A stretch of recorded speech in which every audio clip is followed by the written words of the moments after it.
So I can say with certainty, Richard Love is by far the most masculine guest I've ever had on the podcast. He's an extremely interesting individual, harkens from the Arctic Rangers and currently living in Costa Rica, but traveling the world. Fascinating individual. We only had 45 minutes for this discussion, so hopefully we'll get a part two soon. And I hope you enjoy, because this is a truly remarkable human. Barren summits to the verdant place. Each horizon is a new beginning. Rise and reign. Far from the fjords and the ice-cold currents.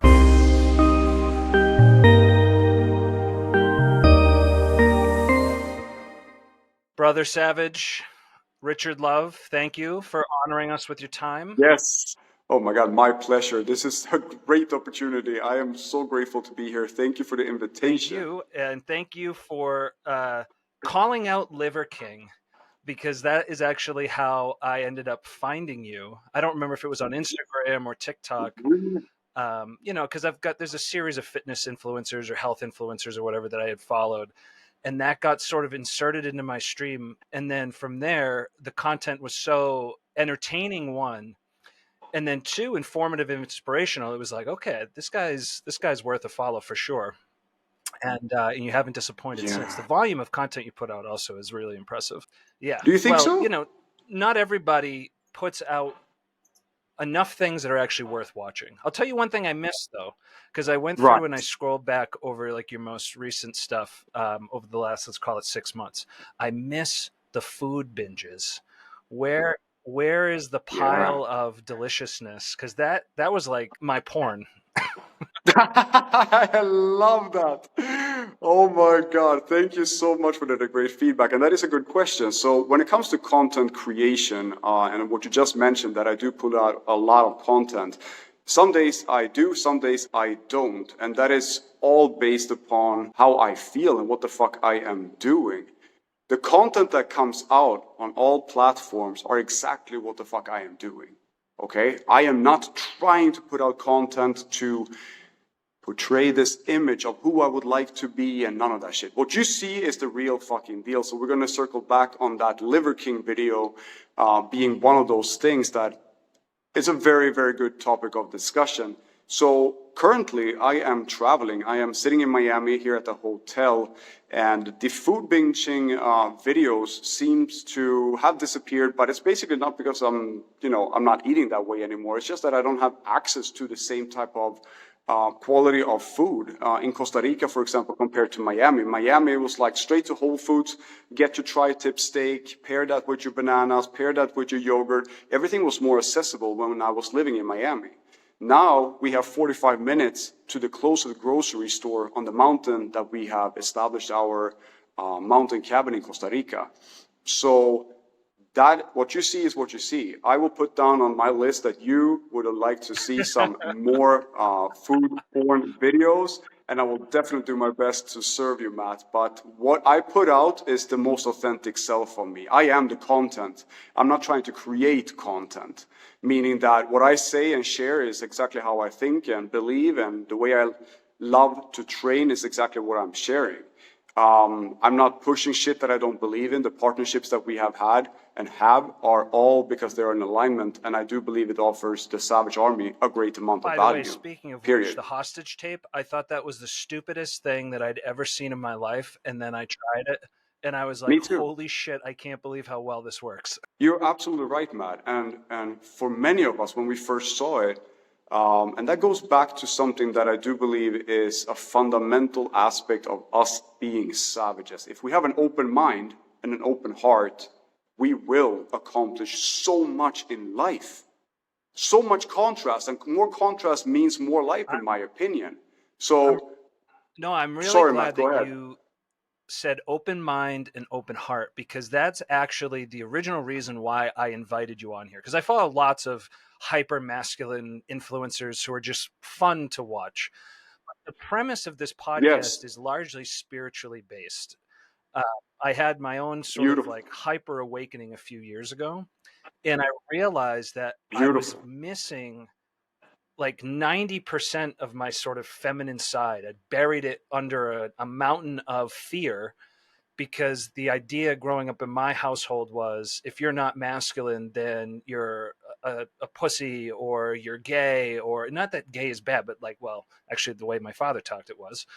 Uh, and so it was just this notion Yeah. that if you in any way tapped into your feminine side, you were less than, and you would be like excommunicated from the tribe kind of thing. And that became a pathology Right. throughout my life. So one of the things that I really appreciated about how you approach things is you have sort of this modern masculinity to how you think about, like, what does it mean to be a man? What does it mean to take hold of that part of yourself?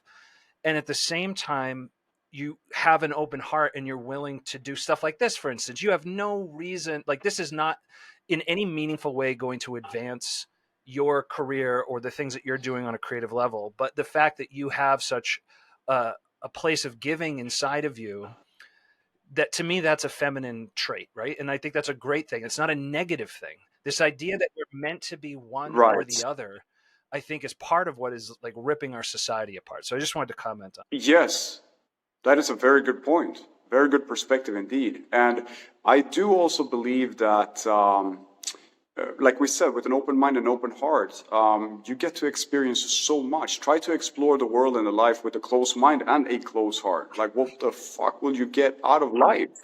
It will be the same bullshit routine and blueprint that perhaps your parents have portrayed for you, that, like, this is life. But to be open-minded and open-hearted allowed me to see how other people are using a metal stick that they swing around their body. And I was like, that looks pretty fucking cool. I wonder what it will do for me. And then I realized, holy shit, this is transverse plane action. I never used to do a lot of core rotational movement, but being very linear in my training approach. So all of a sudden, we have a tool that you can utilize to increase mobility, to have a great strength and endurance type of session together with, and it's working my body in ways that I've never used it before. Of course I'm going to try it. And if I share with you the first videos of me trying to swing a 360, oh my God. Looking back, I'm like, one, I'm very grateful that I did not injure myself. And why did I choose a 20-pound mace belt to begin with? So to highlight a few things of my services, we offer a mace belt training program called macebeltprogram.com, solely so that people can get a head start and understand 12 fundamental movements and also receive programming. That didn't exist when I first started off. It was like trying to mimic somebody on Instagram.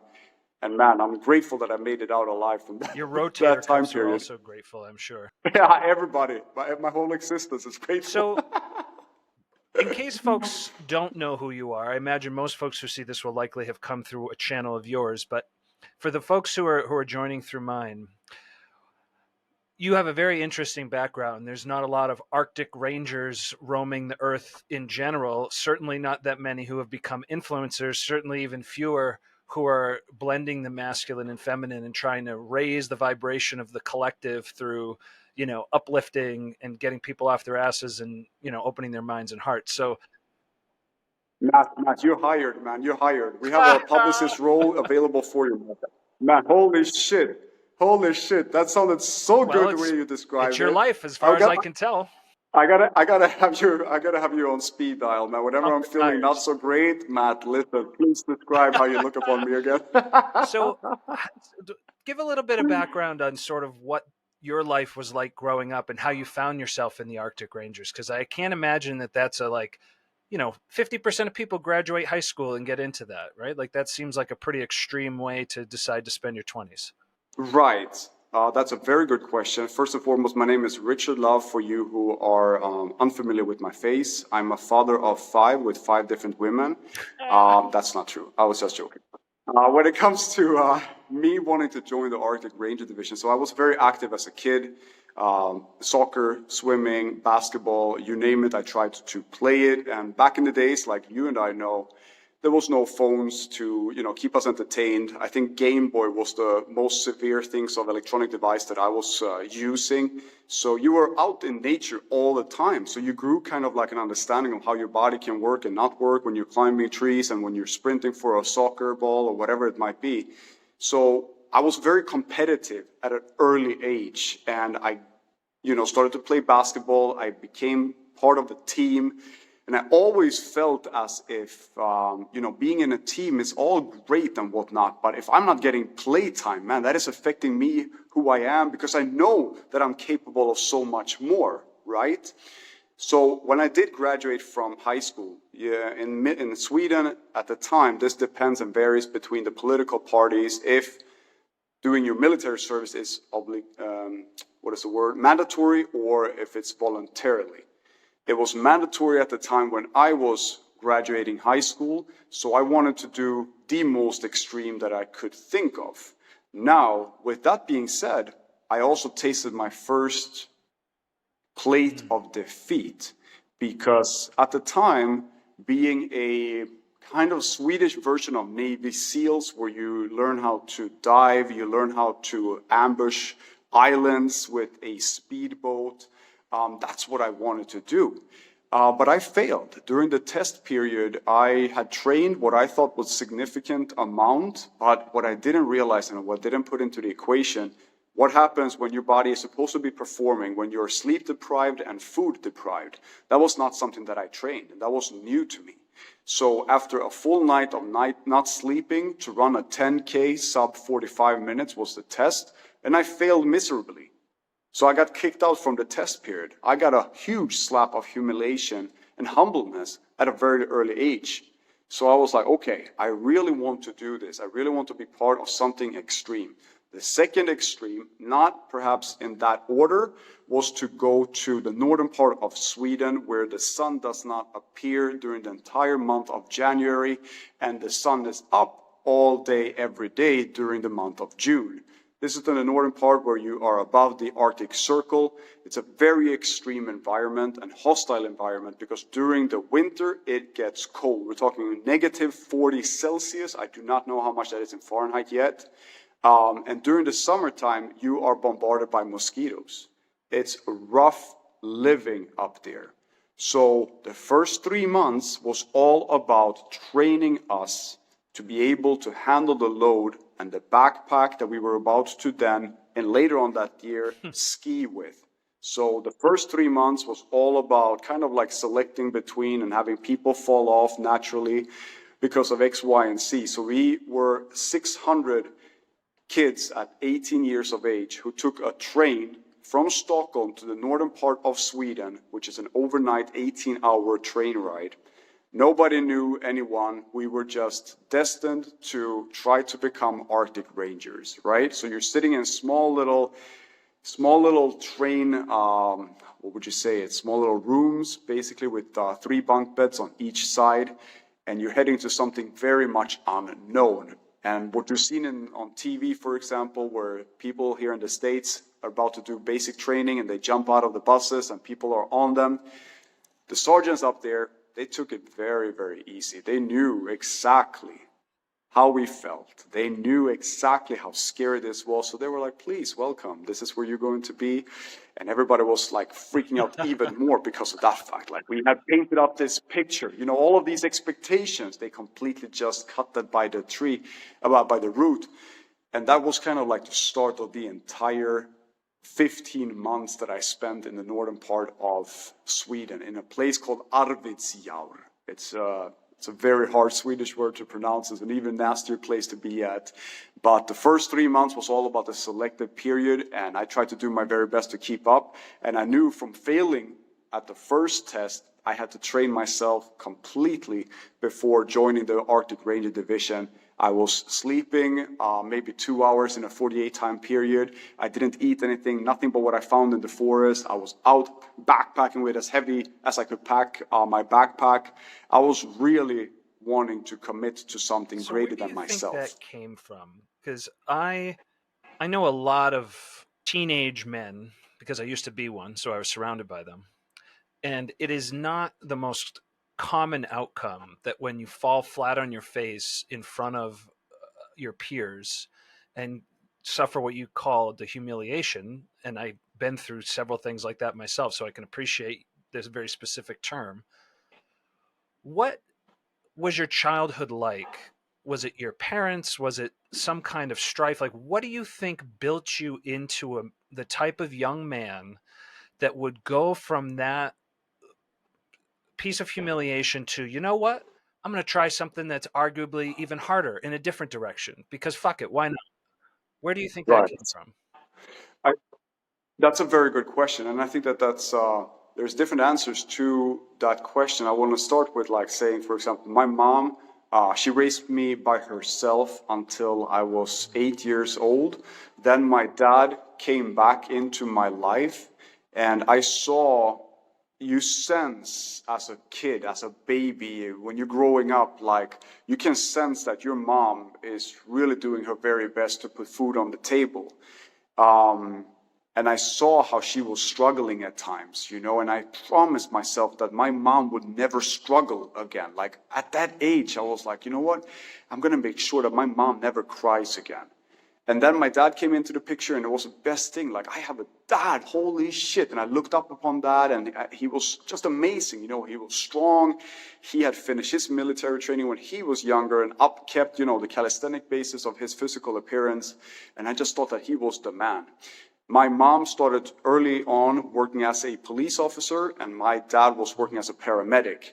So both of them had kind of like, this mentality of, facing something that perhaps is not so pretty in society, the backstage of society, overdoses, people killing their kids by putting their kids in microwaves, like completely nutcases. Oh, absolutely.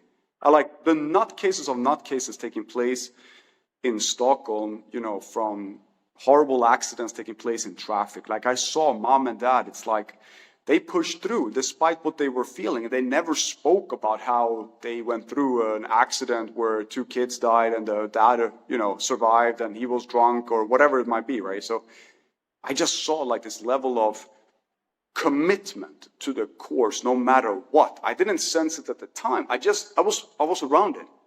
Now looking back at it and you asking me that question, I'm like, it's pretty fucking obvious that we saw things, but we kept on pushing through. So that was a foundation subconsciously that I realized, like, we are going to go through things, but if we have a desired outcome that we value, we have to push through things to get that, to obtain that. So how did you end up meeting your now wife, who seems like she's a very big source of inspiration and support for you based on how you speak about her in your other online forums? How did you guys come together? Absolutely. That's a very good question. So after I had been to Afghanistan, I was recruited to be part of a group of 30 men that went down to Afghanistan to basically be part of the same type of environment that we had trained for. So the Hindu Kush mountain range in Afghanistan sits at a very high altitude. The snow is equally not sexy and the cold temperatures are equally horrifying to be part of. So we were perfect in that sense to be part of that type of unit that would basically, be part of sometimes U.S. forces go into a village, identify an object, bomb it the fuck out and get out, basically. Now, with that being said, am I proud of my time in war? Yes and no. I don't believe anymore that, fighting for peace is, something that I wanted to be part of. I believe that I value my life tremendously more than be a little piece of a puzzle in a big political type of, game. It's basically a game with human lives, right? And it's still going on. It's like on Fighting repeat for in peace history. is like fucking for virginity. So I decided, right. So I'm like, I don't want to be part of this. So I decided to pull out, and two of my friends decided, you know what, let's head to Miami on a guy's trip, right? Or a boys' trip. And there, at this hotel that we have chosen, that was an adult playground, meaning that, us Europeans showing up in tight shorts by the pool realized that there's not a lot of men here. And I respect anyone who is gay, but I'm straight. So I was looking for women. And there was none whatsoever, but a lot of eyeballs looking at us. And there was a lot of free drinks during those 2 first days, which we took advantage of course.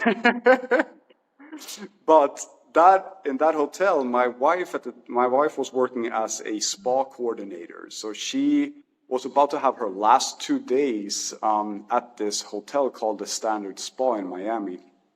So I realized then and there, I told my friend, now that Now that is my future wife. And he was like, yeah, whatever. And I had a 3-second rule that I still follow, where if I think something and I want to follow through on it, I have 3 seconds to take action on it before it becomes, you know what, you actually smell like you had been out drinking the night before and doing drugs, which I had. You have not showered, which I hadn't. So all of those things occurred and appeared in front of me, but I was like all of a sudden in front of my wife. And I told her, I just wanted to show up here and ask and see if you looked as beautiful in the front as you do from behind. That was my That is a first bold line ass opener. in Swedish. Yeah, like perfect Swedish and English matched together, and it didn't make any sense. And she kind of had that expression on her face. So I got to my senses and I asked, you know what, I just wanted to have the yoga program. Oh, you're into yoga, my wife asked. And I was like, yes. And she was like, what type of yoga are you interested in? And I was like, I did not even know that there was more type of yoga than one. Like, yeah, more or less. So she was like, here's the program. And, you know, if you want to do some yoga, this is where we do it and blah, blah, blah. So basically, I came to my senses and I asked where she was from. And she said that she's from Trinidad and Tobago. And I had a friend in Stockholm where him and I, every year, there's an annual what is it called? Carnival taking place in Trinidad, where women are in feathers, in no clothes, and the rum is flowing. And back then there was DVDs that, you know, showcased that year's carnival. So him and I used to sit, you know, at a pregame at his house watching the carnival in Trinidad. So to make a beautiful circle full, I told her, I know Trinidad. I know that you guys have a carnival, and I know how to whine. And I started to show her how my hip can roll, similarly to what I had seen. And she busted out laughing, and that was basically it. Do you ever think about the provenance of the universe and how unlikely it was? Like, how many things had to go right for you to show up in that spa on that day with her there? That's a very good question. And I oftentimes think about it. And I think that the reason why we ended up there was all about actions. Actions towards what we do believe is worthy of our time, right? We are our actions. We're nothing else. We're not really who we think we are. We're not really what we say we are. We are our actions that we take on a daily basis. And I think that those action steps leads to something that either aligns us or unaligns us with the desire that we have.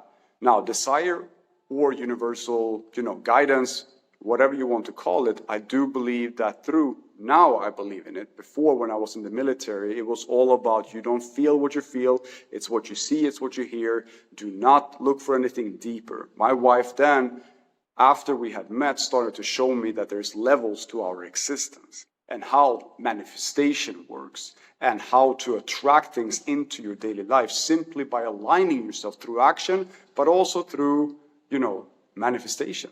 And I think that that is an undervalued source that I'm trying to do my best to spread that awareness around, because it's not only about hard work. The more I get into this space, the more I believe in the premise of manifestation. And it's funny because it actually has a pretty scientific basis if you believe that quantum mechanics are at play. And basically, at the quantum level, we're constantly shifting realities by where our attention goes and our intention goes. And so you can literally vibrate your reality into what you want it to be if you give enough of your focus and attention and energy towards it. And we don't realize how much power we have. Absolutely. And I wish that she can be on a podcast with you as well, talking about manifestation only, and ways to practice it and how to actually go about it. So that's perhaps something that we can discuss on a later note, but I know that she will be completely open towards it. What do you think we're doing here on this planet, in this universe, as whatever bizarre mix of energy and flesh and consciousness? Like, what the hell are we doing? I think that that's a very good question. And the more I have been thinking about it, the more scared I become. But also, the more I think about it, I completely discard the amount of, how should I put it? Like the problems that I seem to have becomes so goddamn small when I put things in perspective. For example, you and I know that the smallest part of our existence when it comes to molecules is an atom, right? Perhaps there's something even smaller, but let's take an atom because that's at least, fourth grade science that I can relate to. An atom is basically super, super tiny, but space itself, if we look upon our globe from space, this is not about Earth being flat and not being flat and that type of argument. This is simply like if you've seen Earth from space, whether that is true or not, it looks like a globe. It looks like a small little atom, right? And space, how big is space? Well, space is infinite, they say. Infinite. With our galaxy of planets that we can see, it's just one out of an infinite number of galaxies. Like all of a sudden, our presence on this globe is just a small little atom, perhaps, if even that, in a greater universal existence. I'm like, this is fucking crazy. I don't even think that my mind can compute this level of greatness. But it puts my little problems that I'm walking around thinking about at like, come on, that's fucking nonsense. Just enjoy your fucking time here, brother. If you want to do something crazy, like have a drink at 9 a.m. in the morning, maybe you should do that. Or if you want to travel to somewhere that you've never been to before, maybe you should do that. Like, what I do know is that our existence right now is not guaranteed tomorrow. And I have really emphasized that these next 24 hours have never happened and they will never happen again. And our actions, like we spoke about before, are the only thing that defines us, which means, in my opinion, that there's a lot of freedom within that, because I am not who I was yesterday or 5 years back. I am the actions that I take today, which means that I can set the trajectory for a whole new type of savage tomorrow. So, in my opinion, we have a long fucking life if we dial it into every single 24 hours, being appreciated, being present of, both our existence, other people's existence, but also how small our problems actually are. The only thing in life that I believe is really fucking hard is to lose out on friends and family that we truly fucking care about. The rest is a motherfucking fluff show. That's a great phrase. And I don't want to be a fluffer. And I don't want to be a fluffer. Oh, that's amazing. That could be the title of this podcast. It's certainly going to be in the headline. There's no doubt in my mind. So, how did you end up in Costa Rica? I have a lot of friends who I've either met online who are from there. I have several that I know in real life from Massachusetts who have moved there. It seems like it is drawing people like the strongest magnet on earth. What was it? Was it your wife? Was it yourself? How did you find yourselves down there? Miami is a fantastic city in many ways, but we had lived here for 14 years. And we realized that a year passing in Miami, there's not so much that changes to our daily routine. Now, we were fortunate to develop a bubble here in Miami that we greatly appreciated, which included, being up with the sun as it's rising over the ocean, take a dip in the ocean, then create content in front of the gates at Valhalla in the southern part of the Miami beach, then heading to Whole Foods, buying steak and shooting a video, you know what I mean? Like, it was very beautiful in that sense, but nothing happened. There was no contrast. The contrast that we experienced, all of us, was during COVID, how things got locked down in Miami. And we realized, you know what? We used to crave nature so much to the point where we drove from Miami to the middle central Florida called Ocala, and an area called Alexander Springs, which is a campground that is right next to a spring, right?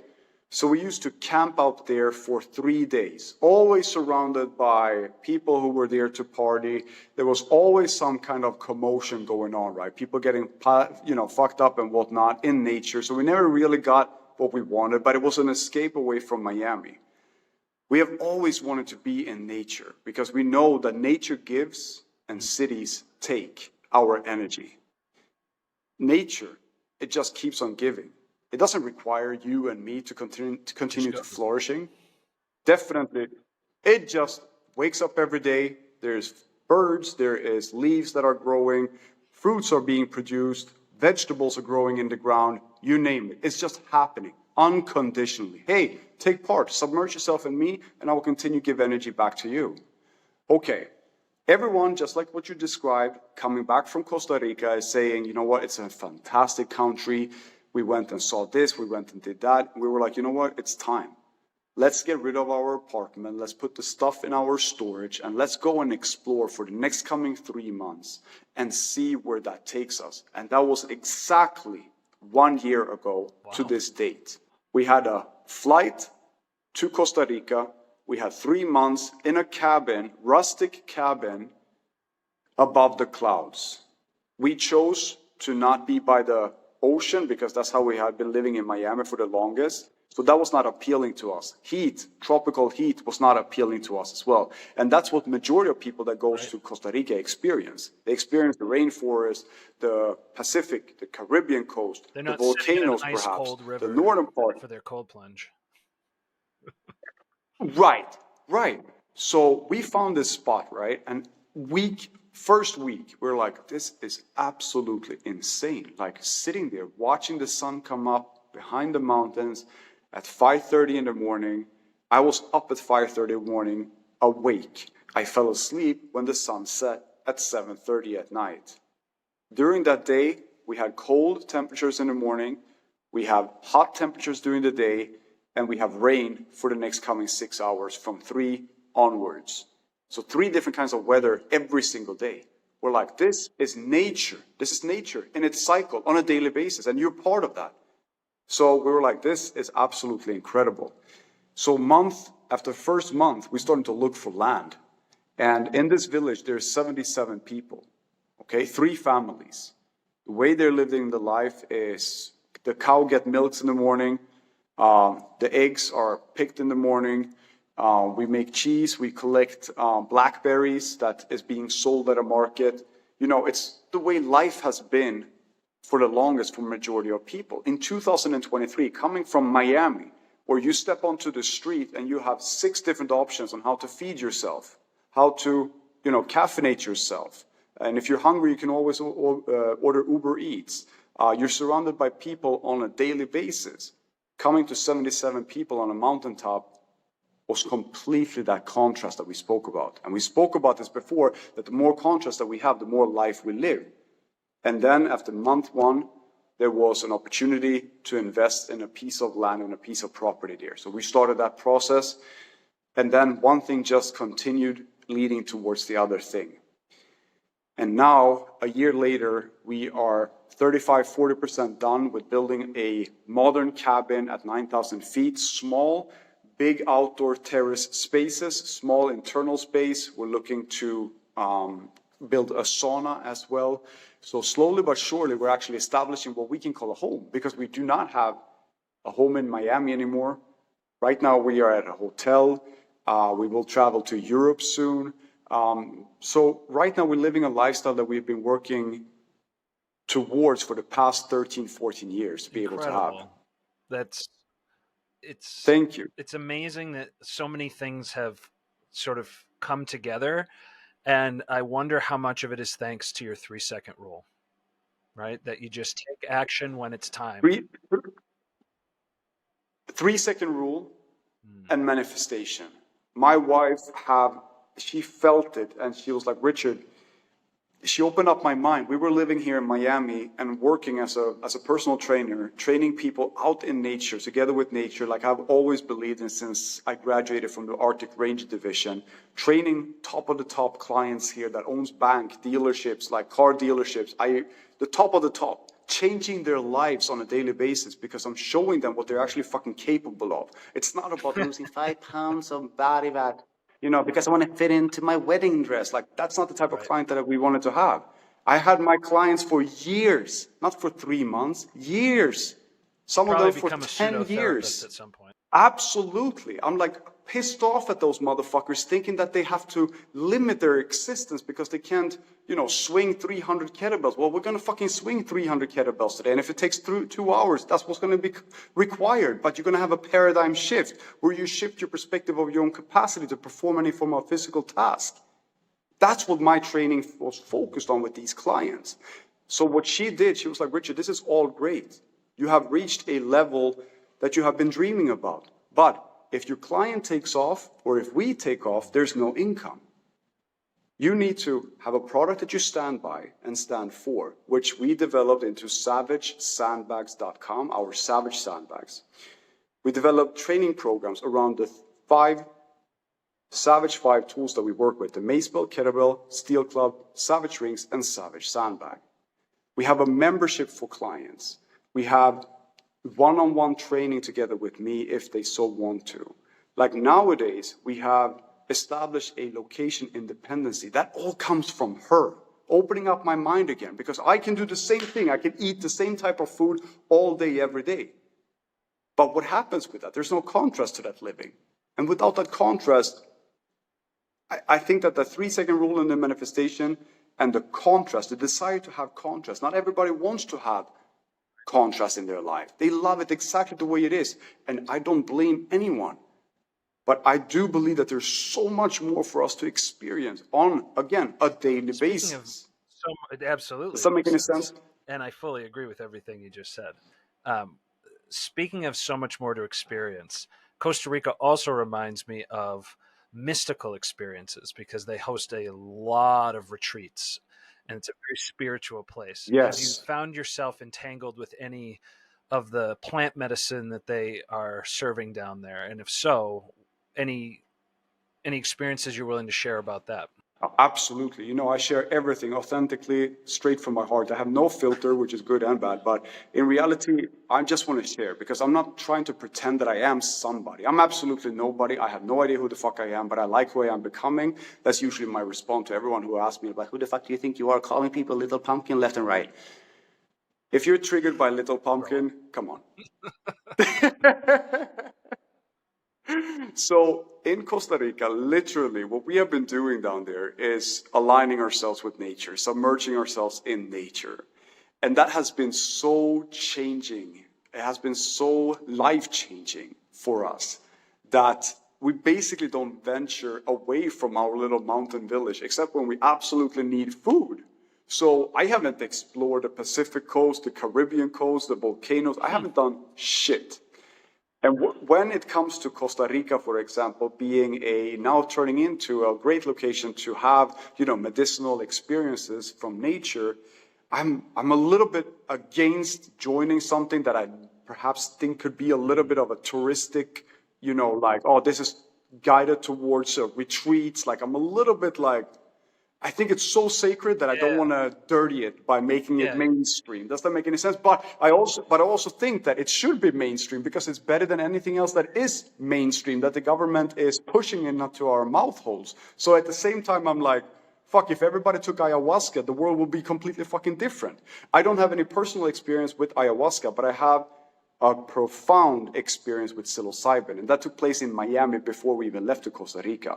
So to share a little bit more about that experience, I've heard that, mushrooms does X, Y, and Z, and some people listening to this may think that, oh, in college I did mushrooms and I got all fucked up and I saw weird shit and that's it. I don't find any form of need for mushrooms. In reality, nowadays in United States, it's becoming legal in states. It's being used in treatments for many different things that could definitely heal better than pharmaceutical drugs again. So I wanted to try it. I was very curious. Again, open-minded and open-hearted to try new things, right? So I bought my share from somebody, Julio, who knows. He had some, what's called it's a type of mushroom that is called, what is it called? Envy by chance? Yes. But these were albino penis envy. Supposedly, I had no idea. I was like, okay, well, I was gifted this bag in exchange for $50, right? And here I'm sitting with the bag. I don't know the dosage. So I'm like, I'm going to eat the whole fucking shit. Who cares? Like, it's just Oh mushrooms. I shit! have taken, I have done all kinds of drugs when I was younger. So I'm like, you know what? Cocaine, more than 3 lines, might be a little bit crazy. Doing, 5 pills of ecstasy might be a little bit crazy. But I don't have any reference when it comes to mushrooms. They're just fucking mushrooms. I love eating mushrooms. So I slammed down the whole bag. It was supposedly 6.5 grams. And the first thing that hits, I went outside to a park that was close to us.